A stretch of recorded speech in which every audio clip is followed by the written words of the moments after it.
اعوذ باللہ من الشیطان الرجیم، بسم اللہ الرحمن الرحیم۔ ہمارے اس قرآن مجید کی توضیح و تشریح کے پروگرام نور قرآن میں شرکت کرنے والے قابل احترام بھائیوں جو یہاں پر پیس ٹی وی کے مرکز میں ہندوستان کے مختلف مقامات سے آئے ہیں اور اسلام اور قرآن مجید سے محبت کرنے والے بھائیوں اور بہنوں جو دنیا بھر میں اس پروگرام سے مسلسل استفادہ کر رہے ہیں، السلام علیکم ورحمۃ اللہ وبرکاتہ۔ سورہ آل عمران کا مطالعہ جاری۔ پس منظر: نبی کریم صلی اللہ علیہ وسلم کی قیادت و سیادت میں امت مسلمہ کو منظم آرگنائز کر دیا گیا۔ اس کی تربیت کی تکمیل کے بعد یہ ملت، یہ امت مسلمہ قیامت تک دنیا کے لوگوں کے سامنے حق کی گواہی دیتی رہے گی، دنیا کو خدا پرستی کی دعوت دیتی رہے گی، دنیا میں انصاف کو عام کرے گی، دنیا سے ظلم کا خاتمہ کرے گی۔ یہاں پر سورہ آل عمران میں آیت نمبر 110 میں ارشاد فرمایا جا رہا ہے، اب دنیا میں بہترین گروہ تم ہو جسے انسانوں کی اصلاح کے لیے میدان میں لایا گیا ہے۔ تم نیکی کا حکم دیتے ہو، برائی سے روکتے ہو اور اللہ پر ایمان رکھتے ہو۔ یہ ایک ایسی آیت ہے جو امت مسلمہ کو ایک امتیازی خصوصیت، ایک امتیازی شان سے نوازتی۔ تم بہترین امت ہو، کنتم خیر امہ۔ کس لیے اس کو برپا کیا گیا ہے؟ اخرجت للناس، لوگوں کے لیے برپا کیا گیا ہے، لوگوں کی ہدایت و رہنمائی کے لیے۔ دنیا میں مختلف بنیادوں پر جماعتیں اور امتیں بنتی اور بگڑتی ہیں، وطن کی بنیاد پر، جغرافیائی حدود کی بنیاد پر، پروفیشنز کی بنیاد پر، لینگویج کی بنیاد پر، سیاسی مفادات کی بنیاد پر۔ لیکن ایک امت، ایک جماعت ایسی بنائی گئی ہے جو سارے انسانوں کی بھلائی کے لیے ہے۔ اخرجت للناس، نکالا گیا انسانوں کے لیے۔ انسانوں کی سب سے بڑی ضرورت کیا ہے؟ ہدایت ہے، رہنمائی ہے، خدا پرستی ہے، یہ سب سے بڑی ضرورت۔ اس ضرورت کو پورا کرنے کے لیے ایک امت کو بنایا گیا۔ کس کو اس کا سربراہ بنایا گیا؟ سیدنا محمد صلی اللہ علیہ وسلم کو۔ کس قوم کے لوگ ہیں اس میں؟ عرب ہیں؟ جی عرب بھی ہیں۔ غیر عرب ہیں؟ جی غیر عرب بھی ہیں۔ ہندوستان، پاکستان، چین وغیرہ کے لوگ جی ہاں وہ بھی ہیں۔ سارے انسانوں کے لیے یہ جماعت بنائی گئی۔ یہ آفاقی یونیورسل جماعت ہے، مسلم جماعت یا امت مسلمہ۔ لوگوں کی بھلائی، لوگوں کو ہدایت سے نوازنا، لوگوں کو خدا پرستی کی تعلیم دینا، لوگوں کے سروں کو معبودان باطل کے استھانوں سے ہٹانا اور ان کی پیشانیوں کو اللہ وحدہ لا شریک کے آگے جھکانا۔ اس سے بڑا دنیا میں کوئی کام نہیں ہو سکتا ہے۔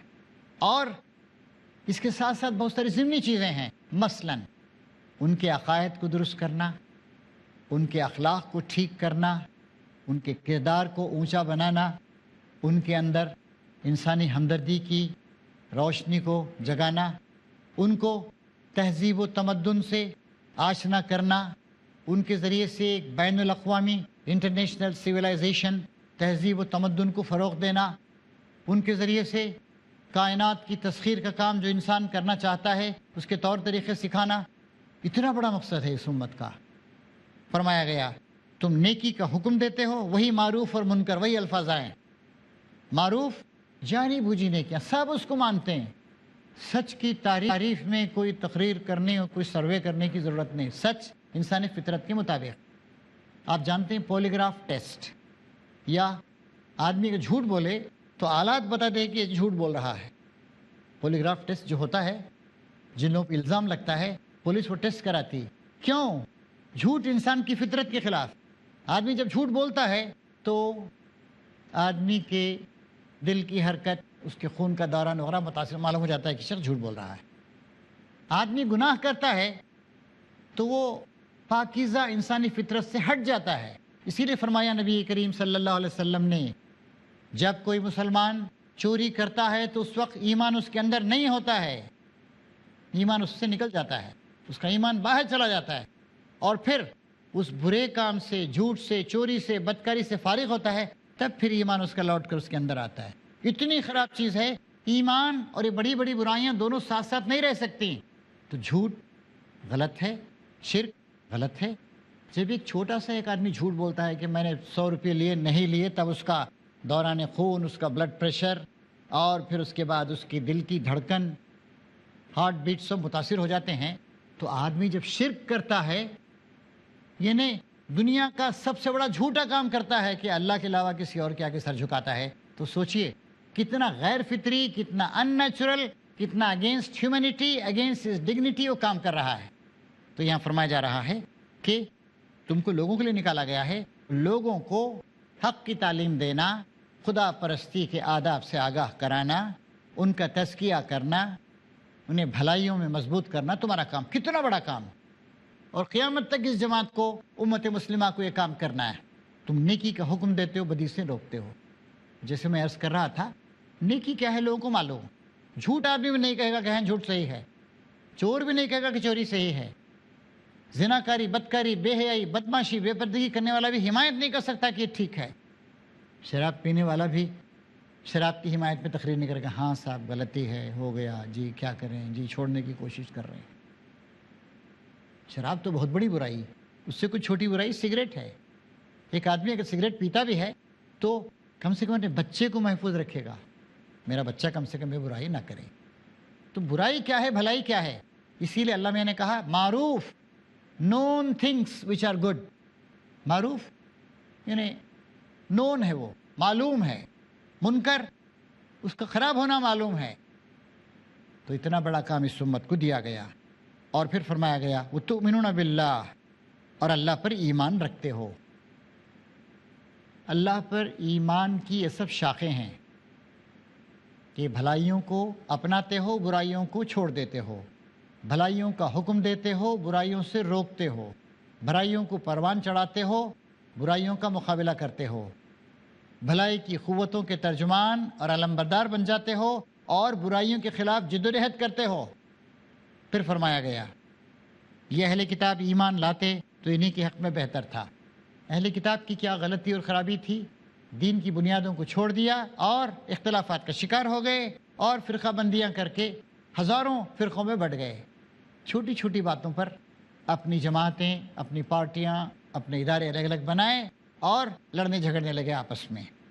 یہ اہل کتاب بھی اس کتاب پر ایمان لاتے تو ان کے حق میں ہی بہتر ہوتا.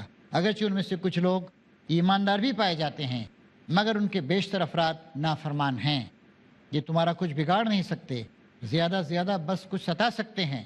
یہود کے بارے میں بتایا جا رہا ہے، بنی اسرائیل. اگر یہ تم سے لڑیں گے تو مقابلے میں پیٹھ دکھائیں گے.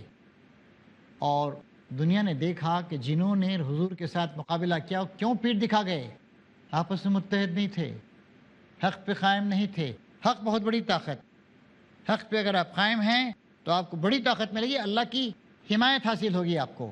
کہ چونکہ حق پہ نہیں تھے، یہ فرقہ بندی اور گروہ بندی کی بنیاد پر کام کر رہے تھے. اسی لیے اللہ تعالیٰ فرما رہا ہے کہ مقابلہ کریں گے تو پیٹ پھیر جائیں گے، پھر ایسے بے بس ہوں گے کہ کہیں سے ان کو مدد نہ ملے گی.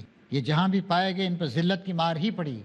یہود کی تاریخ 70 عیسوی میں قیصر ٹائٹس کے زمانے میں، رومن سیزر تھا یہ، ان کو یروشلم سے نکالا گیا اور بین کر دیا گیا، کبھی داخل نہیں ہو سکتے. پھر جب مسلم حکومت آئی انہوں نے ان کو وہاں پر آنے کی اجازت دی، اور انہی مسلمانوں کے ساتھ غداری کر کے ان کو وہاں سے بے دخل کر کے 1948 میں، یعنی تقریباً کتنے سال بعد، 1900 سال کے بعد دوبارہ یہودی اسرائیل انہوں نے بنایا اور فلسطین پہ قابض ہوئے. کہیں اللہ کے ذمے یا انسانوں کے ذمے میں پناہ مل گئی تو یہ اور بات ہے. یہود کو یہ اللہ کے غضب میں گھر چکے ہیں، ان پر محتاجی و مغلوبی مسلط کر دی گئی ہے، اور یہ سب کچھ صرف اس وجہ سے ہوا ہے کہ یہ اللہ کی آیات سے کفر کرتے رہے ہیں اور انہوں نے پیغمبروں کو ناحق قتل کیا. یہ ان کی نافرمانی اور زیادتیوں کا انجام. یہ یہود کا ذکر ہو رہا ہے کہ یہود کی بہت لمبی تاریخ. ابراہیم علیہ السلام کے پوتے یعقوب علیہ السلام تقریباً 4000 یا 3900 سال پہلے اپس اینڈ ڈاؤنس آتے رہے.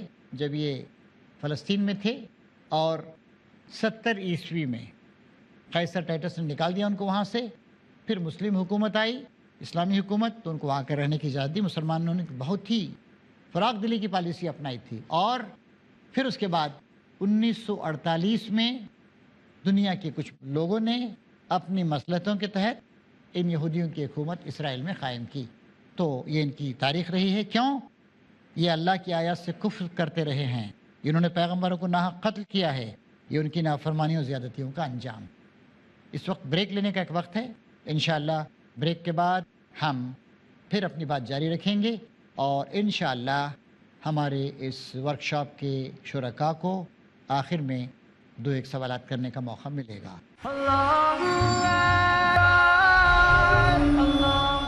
محترم حاضرین اور مکرم ناظرین، بریک کے بعد دوبارہ ان اہم آیات پر گفتگو جاری رہے گی۔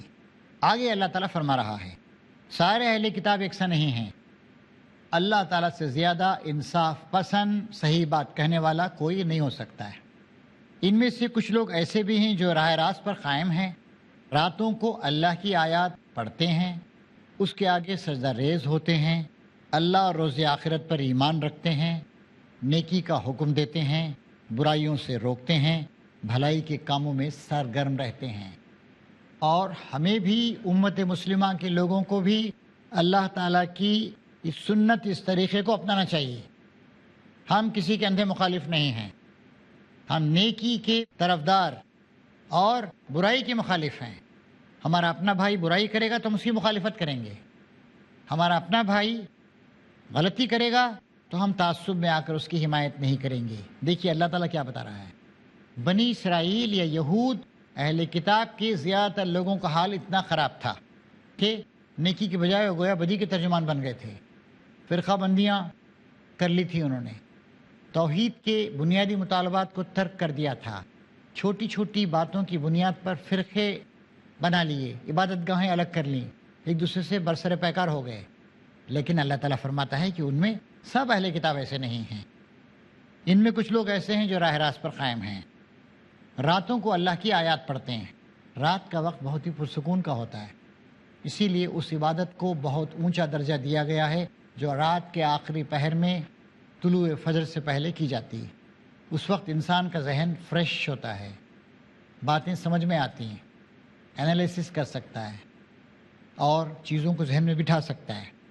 اس کے آگے سجدہ ریز ہوتے ہیں۔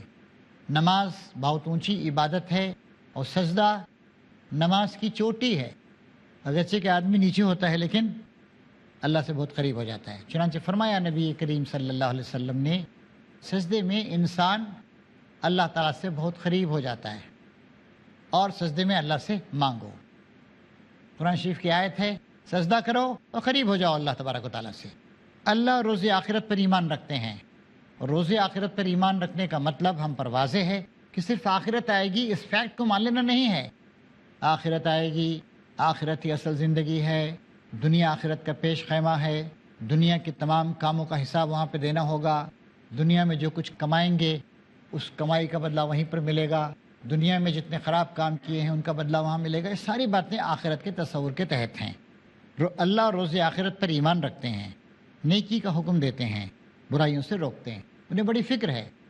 اور اس سے بڑی کیا نیکی ہو سکتی ہے کہ اپنے لوگوں سے کہیں کہ بھائی اللہ کے رسول آ گئے، ان کو مان لو۔ چنانچہ بہت سے لوگوں کو، یہودیوں میں بھی عیسائیوں میں بھی، ان کو اسلام قبول کرنے کی توفیق نصیب ہوئی۔ آج بھی یہودی بہت کم ہے لیکن لوگ آتے رہتے ہیں۔ ہم جانتے ہیں بہت سارے لوگوں کو یہودیوں میں اسلام قبول کرنے کی توفیق۔ ہمارے سامنے نام آتا ہے خاتون کا، امریکہ کی، 1960 وغیرہ میں اسلام قبول کیا تھا، مریم جمیلہ، مارگریٹ مارکس۔ مغرب کے معاشرے میں پروان چڑھنے والی ایک خاتون، اسلام قبول کیا انہوں نے۔ محمد اسد لیوپولڈ ویس جرمنی کے تھے، 1910-20 وغیرہ کی بات ہے، انہوں نے اسلام کو مطالعہ کیا، عالم عرب گئے اور قرآن شریف کی تفسیر لکھی ہے، بعد میں اسلام ایٹ کراس روڈز کتاب لکھی۔ اسی طریقے سے اور بھی بہت سارے لوگ ہیں جو آج بھی حق سے متاثر ہو کر اسلام کو قبول کر رہے ہیں، برائیوں سے روکتے اور بھلائیوں کے کاموں میں سرگرم رہتے ہیں۔ یہ صالح لوگ ہیں، اور جو نیکی بھی یہ کریں گے اس کی ناقدری نہ کی جائے گی۔ کبھی کبھی یہ سوال آتا ہے، اس طرح کے سوالات کیے جاتے ہیں، ایک غیر مسلم کوئی اچھا کام کرے گا تو جتنی اس کی قدر کرنی ہے اللہ تعالیٰ قدر کرے گا، اس میں کمی نہیں کرے گا۔ اللہ تعالیٰ تعصب سے بالا تر ہے۔ البتہ کفر کے ساتھ نیکیاں فائدہ نہیں دیتی ہیں۔ آدمی نے صرف دنیا میں نام کمانے یا کسی اور نیت سے کام کیا تو وہی چیز دی جائے گی. آخرت کا طلبگار ہی نہیں تھا. ایک آدمی نے آخرت کے لیے کام ہی نہیں کیا تو پھر آخرت میں کیوں ملے گا اسے اجر؟ ایک آدمی نے خدا کے لیے کام نہیں کیا تو پھر خدا اسے کیوں اجر دے گا؟ دنیا کے لیے کام کیا، کسی اور اصول کے لیے کام کیا، کسی پارٹی کے لیے کام کیا تو اس کا مطلوب مقصود جو تھا اسے مل جائے گا. جو نیکی بھی یہ کریں گے اس کی ناقدری نہ کی جائے گی. اللہ پرہیزگار لوگوں کو خوب جانتا ہے. رہے وہ لوگ جنہوں نے کفر کا رویہ اختیار کیا تو اللہ کے مقابلے میں ان کو نہ ان کا مال کام دے گا نہ اولاد. وہ تو آگ میں جانے والے لوگ ہیں اور آگ ہی میں ہمیشہ رہیں گے. جو کچھ وہ اپنی اس دنیا کی زندگی میں خرچ کر رہے ہیں اس کی مثال اس ہوا کی سی ہے جس میں پالا ہو اور وہ ان لوگوں کی کھیتی پر چلے جنہوں نے اپنے اوپر آپ ظلم کیا ہے اسے برباد کر کے رکھ دے. اللہ نے ان پر ظلم نہیں کیا، در حقیقت یہ خود اپنے اوپر ظلم کر رہے ہیں. اس طریقے سے اللہ تعالیٰ بتا رہا ہے کہ اہل نفاق یا اسلام کے مخالفین ہیں ان کی کچھ بھلائیاں بھی ہوں گی جیسے کھیتی ہے، لیکن جیسے ہوا نے پالا آ کر مار دیا اس طریقے سے ختم ہو جائیں گے. پھر فرمایا جا رہا ہے اے لوگوں جو ایمان لائے ہو اپنی جماعت کے لوگوں کے سوا دوسروں کو اپنا رازدار نہ بناؤ. وہ تمہاری خرابی کے کسی موقع سے فائدہ اٹھانے میں نہیں چوکتے. تمہیں جس چیز سے نقصان پہنچے وہی ان کو محبوب ہے. ان کے دل کا بغض ان کے منہ سے نکلا پڑتا ہے اور جو کچھ وہ اپنے سینوں میں چھپائے ہوئے ہیں وہ اس سے شدید تر ہے. ہم نے تمہیں صاف صاف ہدایت دے دی ہیں. اگر تم عقل رکھتے ہو تو ان سے تعلق رکھنے میں احتیاط برتو. تم ان سے محبت رکھتے ہو مگر وہ تم سے محبت نہیں رکھتے حالانکہ تم تمام کتب آسمانی کو مانتے ہو. مدینے میں اوس اور خزرج کے دو قبیلے تھے. یہ مشرک قبائل تھے لیکن اسلام قبول کر لیا ان لوگوں نے اور سچے مسلمان بن گئے. ان کے پہلے سے تعلقات تھے یہودی جو وہاں پر بسے ہوئے تھے ان سے. ان تعلقات کا لحاظ رکھا لیکن یہودیوں کو اسلام سے بڑی نفرت تھی، بڑی عداوت و دشمنی تھی. تو وہ اس ٹوہ میں رہتے تھے کہ جو مسلمان ہو گئے لوگ اوس اور خزرج کے لوگ انصار ان کے ذریعے سے کوئی بات معلوم ہو راز کی تو اسلام کو نقصان پہنچائیں. اس سیاق میں اللہ تعالیٰ نے کہا کہ یہ لوگ تم ان سے محبت رکھتے ہو لیکن یہ تم سے محبت نہیں رکھتے ہیں، لہٰذا ان سے ایسی دوستی نہ کرو کہ راز کی باتیں ان تک چلی جائیں حالانکہ تم تمام کتب آسمانی کو مانتے ہو. تمہارا تو پروگرام یونیورسل ہے، تمہاری ہمدردیاں سارے انسانوں کے ساتھ ہیں، لیکن جو لوگ رازوں کو جان کر تمہیں نقصان پہنچانا چاہیں یا تمہاری جڑیں کاٹنا چاہیں ان کو اپنا رازدار نہ بناؤ. جب وہ تم سے ملتے ہیں تو کہتے ہیں کہ ہم نے بھی تمہارے رسول اور تمہاری کتاب کو مان لیا، مگر جب جدا ہوتے ہیں تو تمہارے خلاف ان کے غیظ و غضب کا یہ عالم ہوتا ہے کہ اپنی انگلیاں چبانے لگتے ہیں. ان سے کہہ دو کہ اپنے غصے میں آپ جل مرو، اللہ دلوں کے چھپے راز تک جانتا ہے. تمہارا بھلا ہوتا ہے تو ان کو برا معلوم ہوتا ہے اور تم پر کوئی مصیبت آتی ہے تو یہ خوش ہوتے ہیں، مگر ان کی کوئی تدبیر تمہارے خلاف کارگر نہیں ہو سکتی بشرطے کہ تم صبر سے کام لو، اللہ سے ڈر کے کام کرتے رہو، جمے رہو، مشتعل مت ہو، صحیح پالیسیاں اختیار کرو، مضبوطی اختیار کرو اور راز کی باتیں ان لوگوں کو جن سے تمہارے پہلے تعلقات تھے مت بتاؤ. ان اللہ بما یعملون محیط، جو کچھ کر رہے ہیں اللہ اس پر حاوی. اس طریقے سے اللہ تبارک و تعالیٰ نے مدینے کے اس ماحول میں انصار کو اور بعد میں جو مہاجرین بھی تشریف لے آئے ان کو اور اوس اور خزرج کے ان لوگوں کو جن کے یہودیوں سے پرانے تعلقات تھے لیکن یہودی اسلام کی عداوت میں آگے بڑھتے جا رہے تھے اور اسلام کو سمجھنے کے باوجود انکار کر رہے تھے، نبی کریم صلی اللہ علیہ وسلم کے بارے میں جاننے کے باوجود کہ یہ وہی نبی ہیں جن کی پیشن گوئی کی تھی موسیٰ علیہ السلام نے اور تورات میں، اس کے باوجود مخالفت کر رہے ہیں. ایسے لوگوں کو تم اپنا رازدار مت بناؤ. اب اس طریقے سے یہ تقریر یہاں پر ختم ہوتی ہے. یہود کے سیاق میں جو باتیں سورہ آل عمران میں بتائی گئی تھیں، ہمارے پاس 2-1 منٹ ہیں اور ان 2-1 منٹ میں آپ کوئی سوال کرنا چاہیں تو کر سکتے ہیں. السلام علیکم شیخ. میرا سوال یہ ہے کہ کیا مسلمان یہود اور نصارہ کے ان لوگوں کے ساتھ مل کر جن کا ذکر قرآن میں کیا گیا ہے کہ ان میں سے کچھ لوگ ایسے بھی ہیں جو اللہ پر ایمان لاتے ہیں اور راتوں میں اٹھ کر اللہ کی بڑائی بیان کرتے ہیں، کیا ان لوگوں کے ساتھ مل کر عمل بالمعروف اور نہی عن المنکر کا کام کیا جا سکتا ہے؟ اسلام نے ہم کو ایک بنیادی بات بتائی، نیکی اور تقوی کے کاموں میں سب کی مدد کرو اور گناہ اور سرکشی کے کاموں میں کسی کا ساتھ نہ دو. اور جو بھی اچھے لوگ ہیں، دیکھیے یہ ہمارا مطلوب و مقصود یہ ہے امت مسلمہ کا کہ اللہ تعالیٰ کی عبادت ہونے لگے، شرک ختم ہو جائے نیکیاں پھیل جائیں، برائیاں ختم ہو جائیں، یہ ہمارا الٹیمیٹ ڈیسٹینیشن۔